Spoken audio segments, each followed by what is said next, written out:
Why? Too many pathways, man. People don't really repress the things they don't want to face. They just fail to unpack them. You want a horizon of ever-expanding possibility. We're built to walk uphill. And when you reach the pinnacle of the hill, you want to stop and appreciate the vision. But the next thing you want is a higher hill in the distance. Beware of unintended consequences. It's like, oh no, this thing will just do what I want it to do and nothing else. It's like, no, it turns out that not only is what we want from each other the real thing, but that's also the adventure of your life.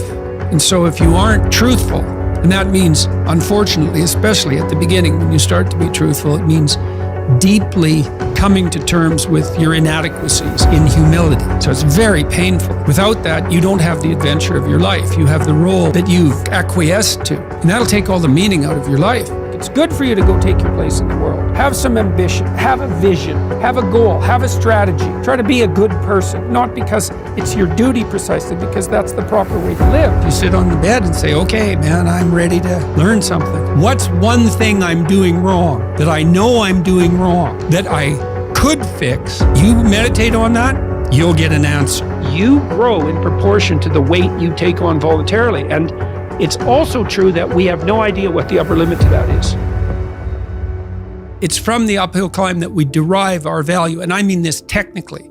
So almost all the positive emotion we feel, especially the emotion that fills us with enthusiasm, and that's experienced in relationship to a goal. And so in some sense, you want a goal that you can never attain. So you can always move closer to the goal that recedes as you move towards it. You think, well, that's frustrating. It's like Sisyphus pushing the rock uphill.